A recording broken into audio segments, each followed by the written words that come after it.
Hello, welcome, and thank you for checking out this episode of Philosophy versus Work, the podcast that examines the ethics of the work ethic and other philosophical and socio-political questions regarding work, life, and death. I am Michael Murray, and I'll be your guide on this philosophical journey. Episode 24, Art, Power, and Strange Economies. Hey y'all, given the massive recent No Kings protests and the Army's, sad birthday parade, I think this is a good time to take a bit of a break from weeks and work and anti-work to talk about affect and emotion. We're going to be discussing some authors that haven't come up yet, namely Teresa Brennan, an Australian feminist philosopher, and Sara Ahmed, a British-Australian philosopher working in intersectionality, feminism, queer theory, critical race theory, affect theory, etc. Together, and specifically where these theories and their social critiques intersect: discrimination, oppression, racism, sexism, etc. We'll also be leaning on some authors that we've addressed before, like Deleuze and Guattari, Benjamin, Bataille, and, big surprise, yes, even Marx, a little.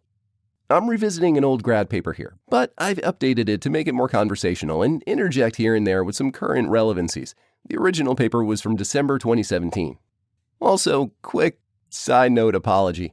If my voice sounds janky to you, it's because I'm getting over a really bad allergy attack, and my sinuses are a little stuffy. A quick review of some jargon terms, because there's a bit of psychology in this episode. First, psychical. Not solely meaning mental, but defined as distinct from physical, including neurological, phenomena, and specifically referring to those psychological phenomena that cannot be completely explained by science, from seeing ghosts or experiencing the divine, to feeling love, hate, sadness, joy. Put another way, if love were something that was objective, then we ought to be able to point to what love is, and everyone would experience the same affect. Second, catharsis. You're probably familiar with catharsis, the release of emotion, typically strong emotions. Catharsis is the investment of strong mental, emotional, psychical, and/or libidinal energies in something, a belief, a person, a family heirloom, and so on. On a related note, libido. Here, we're not merely talking about sex drive, but in the Freudian sense, that which generates all desire for life's pursuits. When thinking about Brennan, though, it might be helpful to also think of it in the Lacanian sense of a desire, not just to be or to do, but to fill a lack. And finally, metapsychology. This is another Freudian term, following from philosophical metaphysics, the concepts of first principles like time, life, being, meaning, etc., from an overarching and structural perspective, as a theoretical psychological framework, the theory that explains all relevant psychological phenomena. Okay, I think we're good for now. Let's open with a good old-fashioned epigraph. Shall we? Roll the quotations. My hypothesis is that the psyche's sense of its self-containment is indeed structured, but that therefore the state of experiencing both living attention and the affects of others is both the originary and in some way the natural state. The transmission of energy and affects is the norm rather than an aberration at the beginning of psychical life. Teresa Brennan, from The Transmission of Affect. The beings that we are not given once and for all. They appear designed for an increase of their energy resources. They generally make this increase, beyond mere subsistence, their goal and their reason for being. George Bataille, The Accursed Share. We exercise our power over others by doing them good or by doing them ill. That is all we care for. Friedrich Nietzsche, The Gay Science. Teresa Brennan, in her introduction to The Transmission of Affect, 2014, states that she uses, quote, the term transmission of affect to capture a process that is social in origin, but biological and physical in effect. Brennan's work on affect in this text seeks to provide an alternative to Freud's psychoanalytic theory or metapsychology by postulating an origin for affects that is independent of the individual experiencing them. End quote.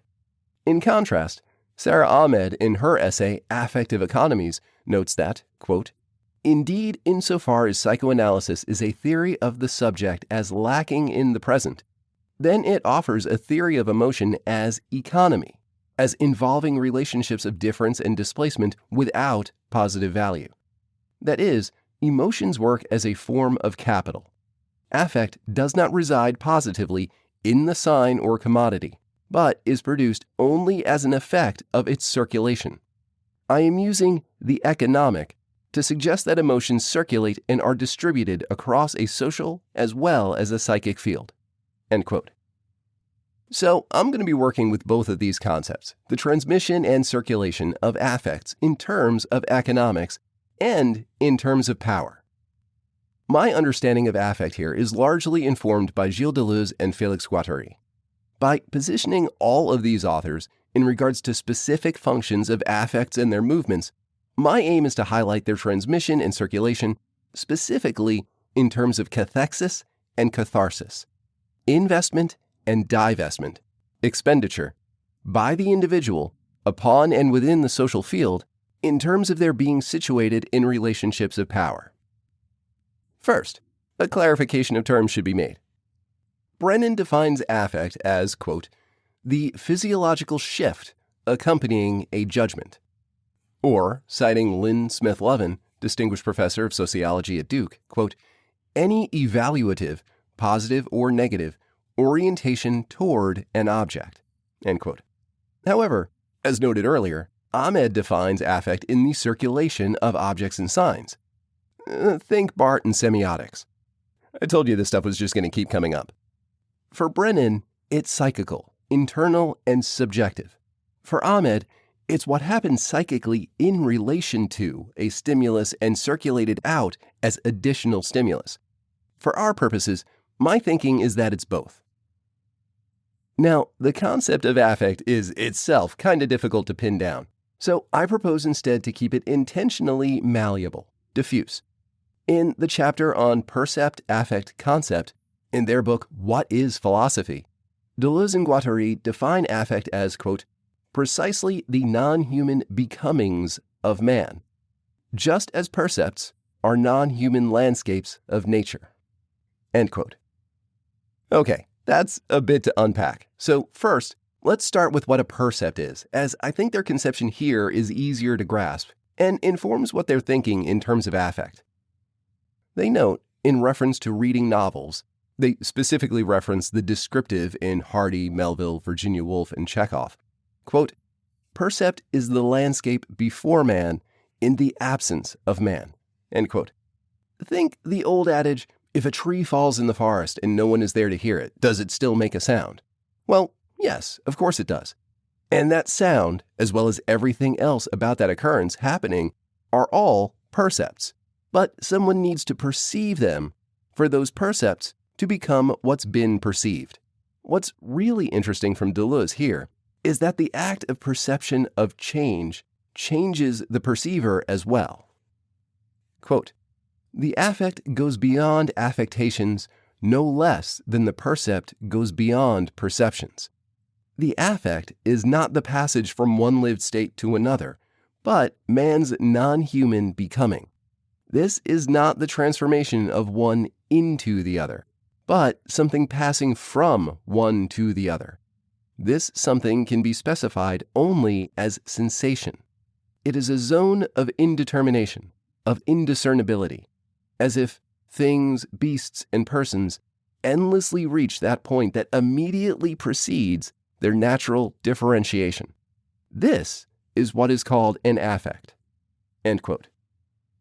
And yeah, that's still a bit dense. So we're going to turn to John Reichman, philosopher and art historian at Columbia, whose writing on Deleuze clarifies this idea from What is Philosophy? We'll come back to this later as well, because Deleuze has some interesting things to say here about the role of art. Reichman notes that Deleuze, in his analysis of art as a monument, composite, block of sensations, that, quote, he, Deleuze, is trying to capture an idea that runs through his work, and the term sensation is to be understood in terms of the resulting idiom.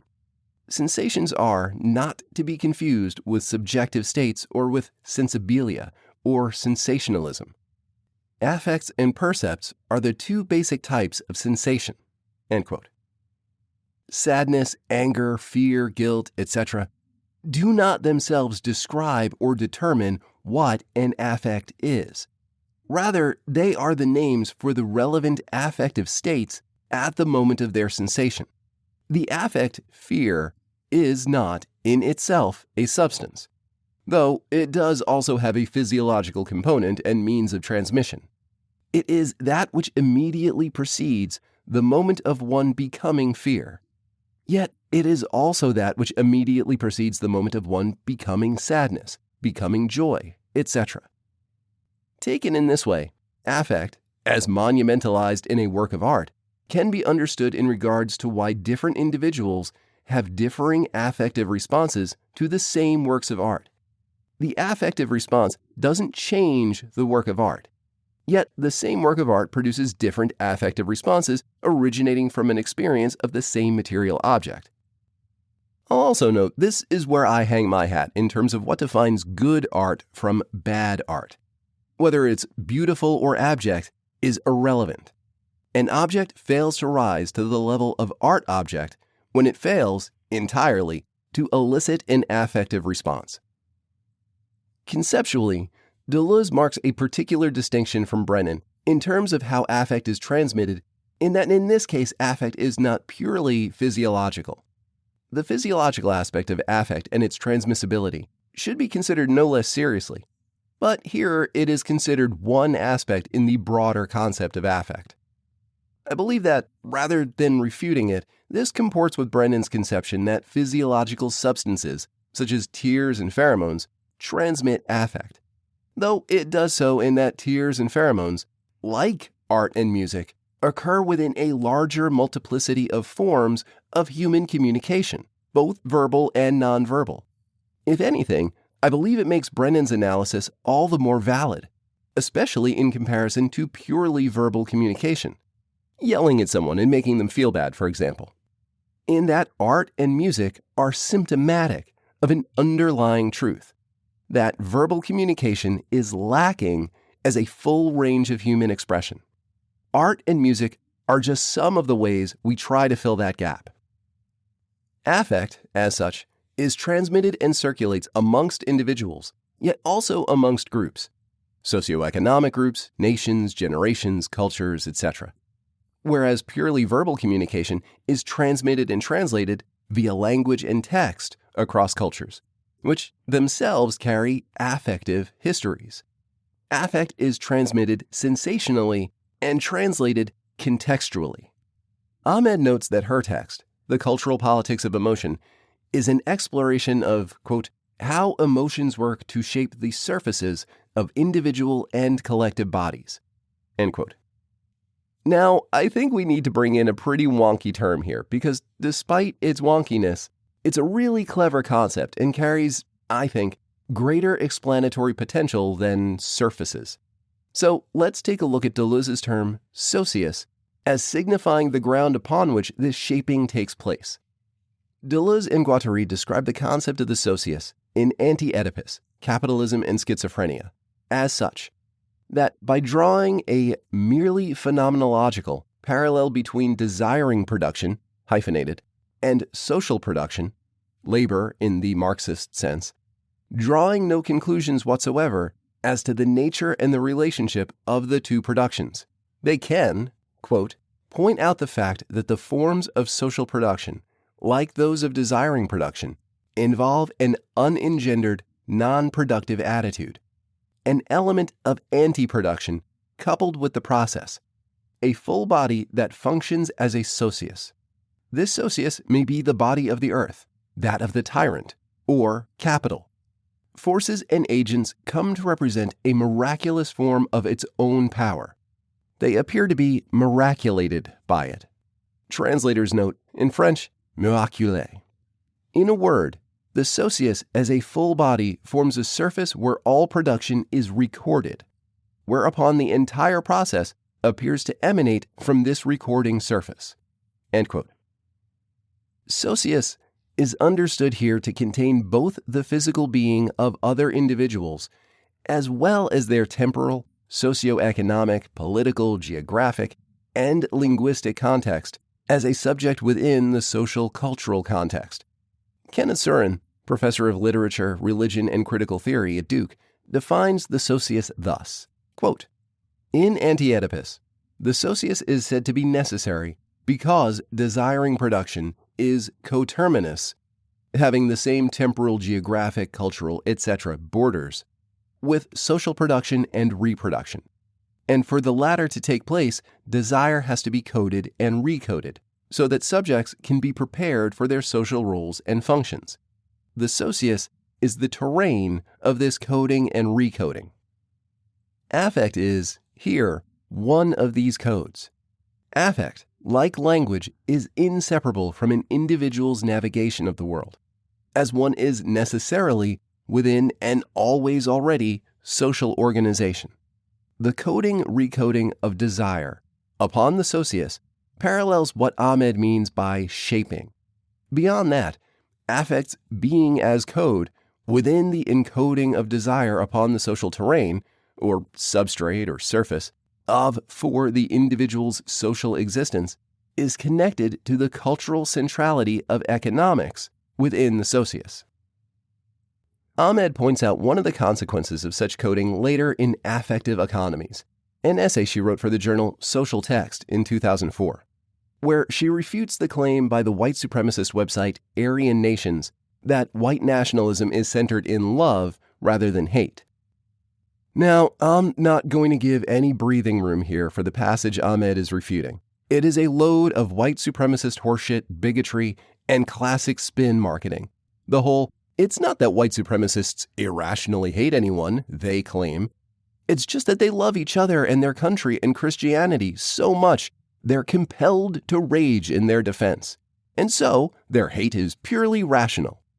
Especially with Trump now trying to pivot at least some of the discourse to Christianizing the government and public schools, on top of having spent his entire political life aligned with white nationalism, I highly recommend giving Ahmed's essay a read. I'll leave a link in the show notes. It's about 20 pages and super relevant today. Ahmed describes this narrative of the ordinary white subject as according to white Christian nationalists, and the conflation of affects in love and hate. Quote, "This narrative, that together we hate and this hate is what makes us together, is far from extraordinary. Indeed, what it shows us is the production of the ordinary. The ordinary here is fantastic. The ordinary white subject is a fantasy that comes into being through the mobilization of hate as a passionate attachment tied closely to love." End quote. This narrative points out two distinct problems. First, that affect, in being realized in its transmission and circulation, yet before the moment of its cognition as a sensation, can be mistranslated due to the social context the individual is within. Second, that this narrative and its mistranslation of affect, by conflating the love of one with the hate of an other, is possible because of the coding effect affect has on the desiring production of the individual. I'll unpack this more in a minute, but first, let's look at the issue of transmission and circulation, and the emotional weight invested in the socius by affect's coding as narratives. Ahmed, following partly from Marx, in The Cultural Politics of Emotion, in her conception of circulation, argues that, quote, "Emotions accumulate over time as a form of affective value." She parts from Marx, where Marx would insist objects only seem to have such value by an erasure of these histories as histories of production and labor. Okay, now we get to bring in another of my favorite thinkers, and we get to talk about art again. Ahmed's further elaboration of accumulation through the stickiness of affect to certain objects recalls Walter Benjamin's conception of aura in his 1935 essay, The Work of Art in the Age of Its Mechanical Reproduction, in that the history of the art object, including affective relationships to, with, through it, is carried with it through time and place and affects how we respond to the object contemporaneously. The aura of the work of art is central to what gives it its meaning, as opposed to art made after reproducibility, like photography, which is inseparable from its function as communication, and is therefore inherently political, leaving meaning implied rather than inferred. Okay, so what does that mean? Because that sounds suspiciously semantic. Implied meaning comes from the object, the argument, the work of art, etc. Inferred meaning comes from the subject. The subject comes to a conclusion from the evidence they've been presented. Picasso's Guernica implies meaning. I infer meaning. For Ahmed, it is through the circulation of objects and texts, to which I would include music, understanding works of art as both objects and texts, by which affects are circulated, in terms of named emotions, quote, precisely because they involve specific orientations toward objects that are identified as their cause, end quote. In Orientations Toward a Queer Phenomenology, 2006, Ahmed asks, quote, what does it mean to be oriented? If we know where we are, when we turn this way or that, then we are oriented. We have our bearings. To be oriented is also to be oriented toward certain objects, those that help us find our way. These are the objects we recognize, such that when we face them, we know which way we are facing. They gather on the ground and also create a ground on which we can gather. Yet objects gather quite differently, creating different grounds. What difference does it make what we are oriented toward? End quote. All right. What does it mean to be oriented toward objects and texts in regard to their circulation and the affects they carry with them? And what difference does it make? Specifically, when we are examining the object's affective stickiness or aura, how does orientation, that which gives us our bearings in relation to the object, shape the ground, the socius, when we are referring not simply to mere objects, but affects? For example, our orientation toward the American flag, a Trump flag, a Confederate flag, or a pride flag. Ahmed's analysis of fear provides an interesting example. Fear, she notes, citing an encounter described by Frantz Fanon in Black Skin, White Masks, quote, does something. It re-establishes distance between bodies whose difference is read off the surface, as a reading which produces the surface, end quote. Fear, especially fear of others, not only gives us an orientation towards the object of fear, the fear shapes the object as well and their response to our fear. In part, this fear response is due to the socius, that which grounds our experience in the world, which regulates our behavior and informs our social interactions. Now, this also ties in with Brennan's analysis. She notes in her introduction to The Transmission of Affect that, as regards, quote, the repression of consciousness based on discernment, such knowledge is a chain of communication and association in the flesh. But such knowledge does not always, or even habitually, penetrate the modern consciousness. The subject-object categories that order the world of visual perception override it, end quote. These subject-object categories are part of the previously mentioned encoding. All right, if I could just interrupt myself for a minute here. Sure, I guess go ahead. I'll just sit here and hold that thought while you do whatever you need to do. Thanks, I'll try to be quick. Real talk. Philosophy versus Work is a bit of a passion project, but it's primarily a format for me to hash out the ideas and the organization for an eventual book on critical theory of work and meaningful work as an ethical basis for political action. In order to do that, I need two things. First, time. I need time to do the research, writing, and production of the podcast. And that means the podcast eventually needs to generate enough revenue to enable me to take time away from simply chasing money, whether it's corporate work, voiceover, bartending, or what have you. If you value the content and you're in a position to do so, please consider supporting the channel. Subscriptions can be made on the Philosophy vs. Work Patreon for as little as $2 US per month, or on the podcast webpage, philosophyversuswork.buzzsprout.com, ranging $3 to $10 per month. Alternatively, one of the best ways to support the project is to comment, like, follow, etc. on whatever platform you're listening on. Engaging with the podcast on the platform is totally free And most importantly, it's the metric that tells the platform people are actively engaging with the content, which raises the content in the platform's algorithm. More engagement means more people getting to see the content while they're scrolling through other options. And that's how we grow the audience. Okay, me, I'm done. You can return to the philosophy stuff now. Okay, there are two further central concepts to Brennan's analysis that link to Ahmed's orientation and the shaping of bodies, or ground, vis-a-vis Deleuze and Guattari's socius. The first is the function of what Brennan terms the foundational fantasy. The foundational fantasy, following from the psychoanalytic tradition, is the illusion that, quote, the mother especially is seen as the natural origin of, rather than the repository for, unwanted affects. We project onto her our lack of agency. Thus, it is the foundation of the fantasy of self-containment, end quote. It is the psychoanalytic beginning of the myth of the autonomous individual, free from the socius, Adam in the garden of blissful ignorance. The second parallel of Brennan's account to Ahmed's orientation and Deleuze's socius is the impact of the physiological on intentionality. Brennan claims that, given the fact that recent research on hormones and pheromones indicates olfaction can impact intentionality, which problematizes the comprehension of brain function in that we lack a complete understanding of olfaction, quote, the intentionality of a given subject can be influenced or shaped by factors originating outside the subject, end quote.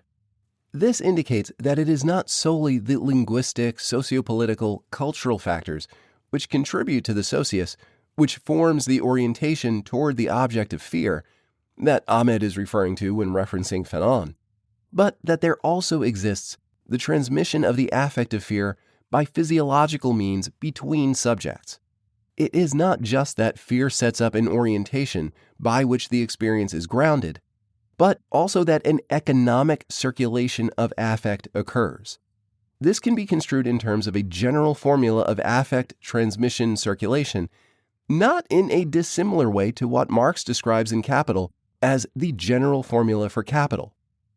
Marx describes the general formula thus, that, quote, in the case of interest-bearing capital, the circulation, money, commodity, money prime, presents itself in an abridged form. In its final result, and without any intermediary stage, in a concise style, so to speak, as money to money prime, specifically, money that is worth more money, value which is greater than itself. End quote. Let's stick with the affect fear. I have an orientation toward fear of the other, and as the other draws near, I become afraid. That fear passes from me, and the other picks up on it by olfactory sense. And so they become afraid. This fear continues to pass between us, growing stronger as it takes on physical expression. I tense, they shiver, I seek to protect what I deem valuable, as do they, etc. The fear which grounds experience becomes a vicious cycle of fear. Fear becomes fear prime. Now, affect does more than become circulated or transmitted. Affect, like capital, accumulates, but it accumulates in and upon the socius. Returning to that earlier description of socius, Cern continues, quote, another rationale for the socius stems from the part it plays in consolidating the capitalist order. Desire is simultaneously enabled and limited by capital, which frees it from the previous embodiments or codings so that it can be placed at the disposal of capitalist expansion. And desire, after this decoding by capital, is reined in or recorded so that it can subserve the novel requirements of capitalist production. End quote. In other words, capital, through marketing, recodes desire into consumption and regulates what is or can be desired to comport with what products capital has chosen to make available. Capital here being used as shorthand for all involved. The capitalist, the owners of the means of production, the money itself, and the political power vast sums of money imparts. All that which sits on top of the capitalist political economic hierarchy. The socius is shaped by power. In the case of a capitalist political economy, capital. Intentionally, to shape the desires, the desiring production of the bodies within that ground, including, within particular collections of bodies, the exclusion of other bodies. This brings us back to Sara Ahmed's point that, quote, insofar as psychoanalysis is a theory of the subject as lacking in the present, then it offers a theory of emotion as economy, as involving relationships of difference and displacement without positive, objective, or natural value. That is, emotions work as a form of capital. In keeping with the parallel to economics, much as the capitalist invests his capital in the market, the ground which makes circulation of stocks possible, for the purpose of increasing his capital, we, as affective beings, make affective investments, catharsis, in or upon the ground of the socius. Likewise, where the capitalist finds his investment at risk of causing the degradation of his capital, he divests, so too should it be possible for us to divest, via catharsis, from catharses which place our individual or social well-being at risk. Without rehashing Ahmed's analysis of the circulation of particular emotions, such as fear, hate, and shame, across cultural politics, I would just point out that such circulation exemplifies the cathectic investments within affective economies. In making these investments, we are often merely acting upon the existing coding of our desiring production. Part of the problem here is connected to Brennan's foundational fantasy in the myth of the autonomous, self-contained individual. There is a bias, Brennan claims, towards the cognitive individual that is entirely in line with the prominence of ideas of unilateral self-containment, end quote. Coding of this particular type enforces the narrative that the individual is not actually taking part in an affective economy, but rather that they are somehow acting independently of it. The foundational fantasy sets the groundwork by which continued investment, catharsis, in concepts such as masculine, feminine, love, hate, shame, pride, etc., remain the predominant coding the socius grounds. Thus, the question becomes, how does one not simply reinvest? For example, redefining the hate of one group as being the love of another, but divest from these harmful narratives and encodings altogether. To be clear, when I refer to divestiture, I am not referring to the mere dumping of emotion. Brennan describes the process of dumping as the outward projection of affective energies, effectively relieving the carrier by forcing another to take up their burden. Now, in a more benign sense, this can be read as, I can't take it anymore, so I break down and cry. An empathetic person comes by and, being empathetic, unable to resist, takes up at least some of my stress, sadness, grief, or what have you. Dumping is not catharsis. Dumping is continued catharsis in a different form. By dumping one's affective baggage upon another, one pronounces their superiority in a power relationship over the other.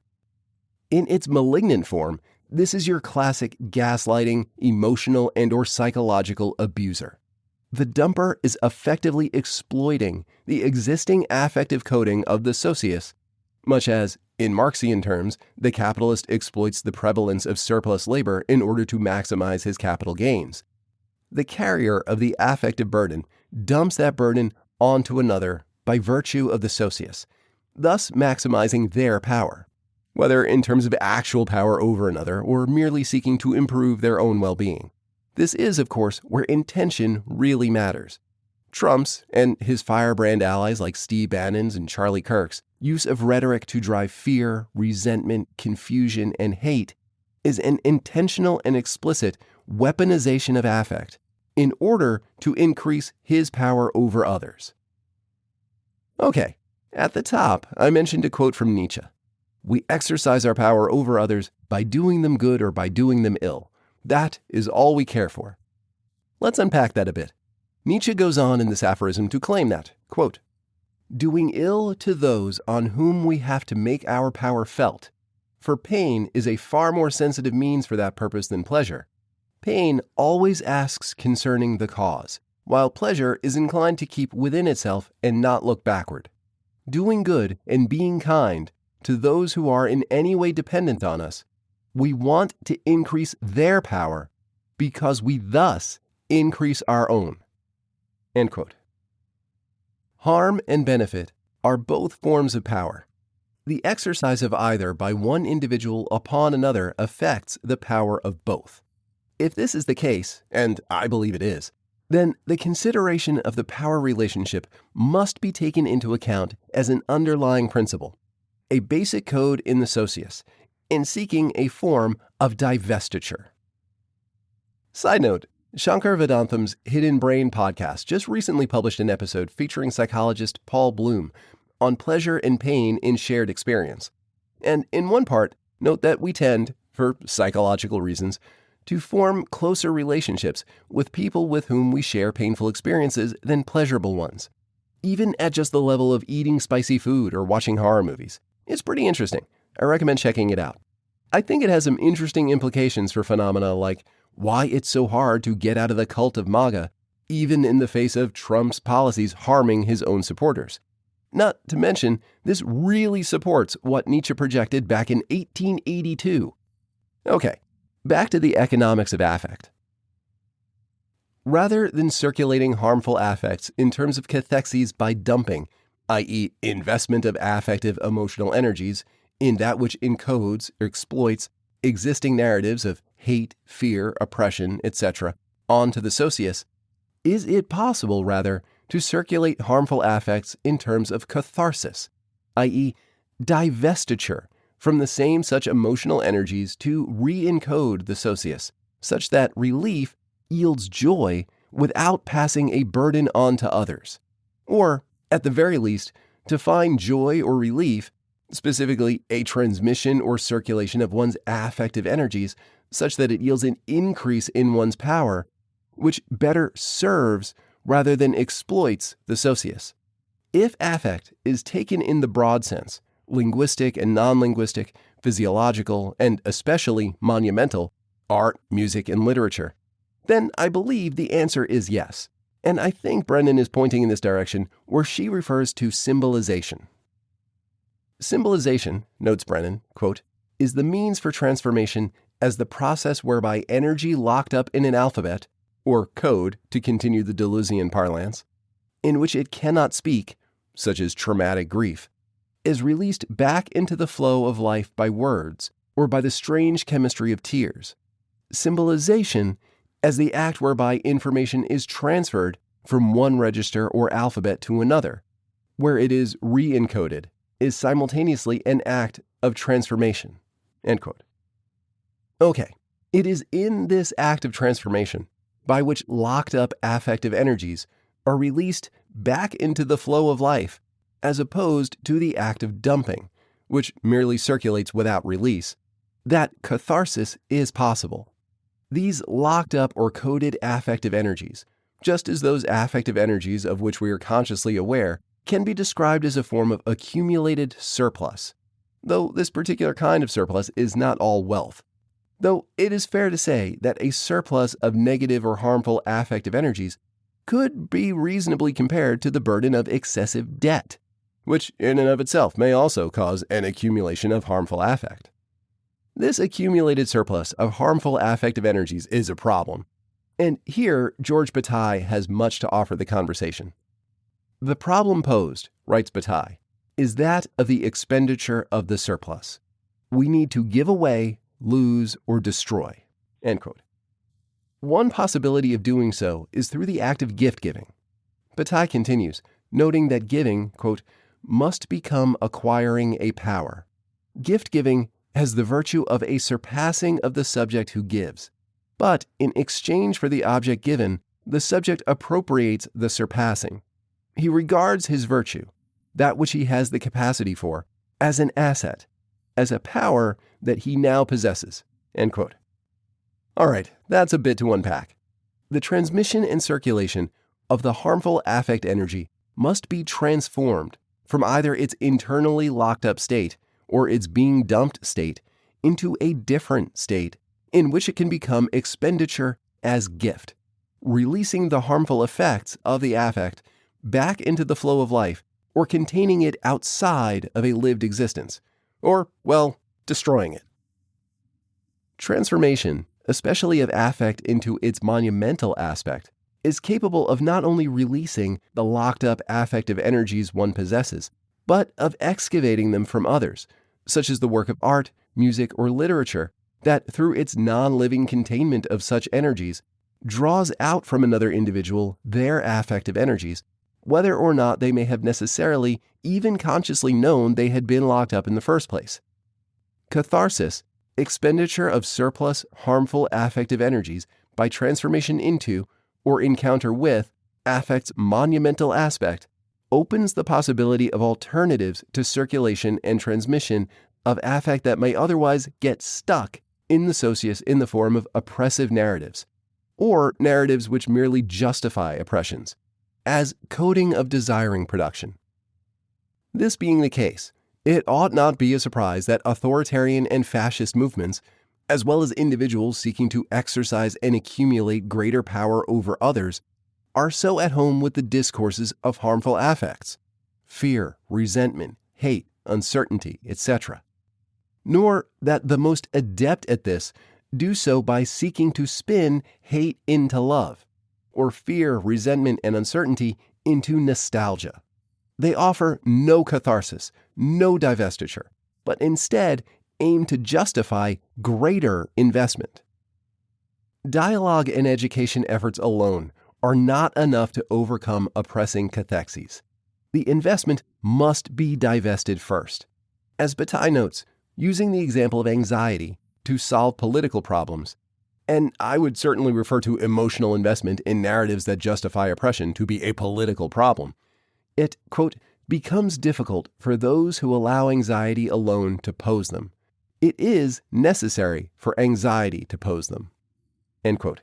Oppression ought to make us anxious, but their solution to these political problems, Bataille continues, demands at a certain point the removal of this anxiety. End quote.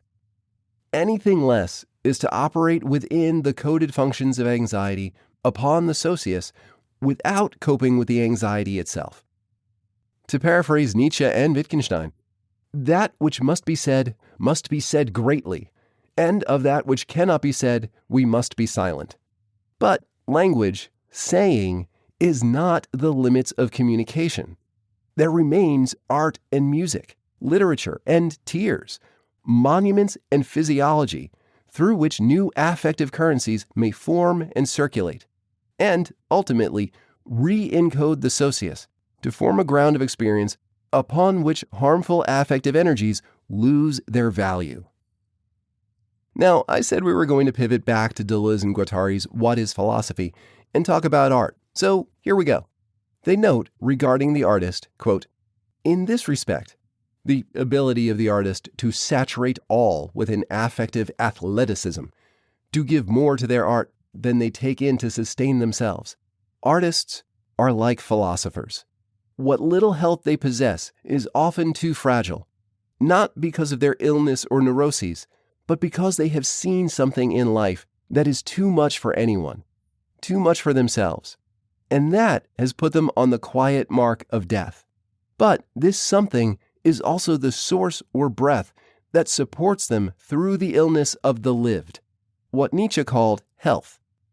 Perhaps one day we will know that there wasn't any art, but only medicine. End quote. The Day After. This 1983 made-for-TV movie, and FYI, Trump's preferred media is TV, aired on ABC and was watched by some 39 million households, including the White House. It depicted the aftermath of a nuclear exchange between the U.S. and USSR. But, as opposed to modern disaster films, it wasn't about action or conflict. To the extent the decision-makers of the exchange are in the movie at all, they live in the background, on news clips as people pass a TV or listen to the radio and get on with their lives. The movie focuses on the slow, painful death of those who survived the initial bombs and deteriorated away due to radiation. The movie is a gut-wrenching, realistic depiction of the slow end after the bombs drop. It is so realistic and grimly affective that it moved President Ronald Reagan, who had run in 1980 on stark opposition to nuclear arms control and wanted instead to increase America's nuclear weapons stockpile, to radically change his position on nuclear weapons after watching it. From 80 to 83, Reagan spent some $30 billion on expanding America's nuclear stockpile, over $80 billion today. And managing the released radiation from these warheads still costs the US $6 billion a year. After 1983, Reagan made a hard pivot rhetorically. There's some question how honest this was, since it conflicts with presidential military records from the time, focusing instead on the idea that no one can win a nuclear exchange, and pivoted in his budget requests to build the Star Wars program in order to shoot missiles down from satellites rather than simply having more missiles, and by 84, repositioned himself again as the great peacemaker in the Cold War. So there's the mission for all of you artists out there. Who knows, maybe Trump just needs to have a good, hard, ugly cry. Like, really let it out. He certainly looked like that's what he wanted to do at his parade. Maybe he can have a cry in front of his most die-hard MAGA loyalists. Maybe get them all together and just cry it out. We might all be better for it. Okay, next up, I think we're getting back to Weeks and wrapping up the failures of productivist socialism with Erich Fromm and socialist humanism, then touching on Marxist autonomism before getting to the refusal of work. I don't want to write that in stone, though. I guess we'll see how the next several news cycles go. Till next time. If you enjoyed this episode of Philosophy vs. Work, well, you know the shtick. Please like, subscribe, follow, leave a review. It really does help to grow the show. You can stare all you want into the algorithm, but it doesn't stare back without likes and subscribes. Don't forget to check out the show notes for any details on any authors, texts, etc. referenced directly in this episode. If you find the project valuable, consider supporting the channel. Or maybe you're feeling generous and just want to support my coffee habit, or keep Keo and catnip. Either way, links to support the channel are in the doobly-doo below. Thank you.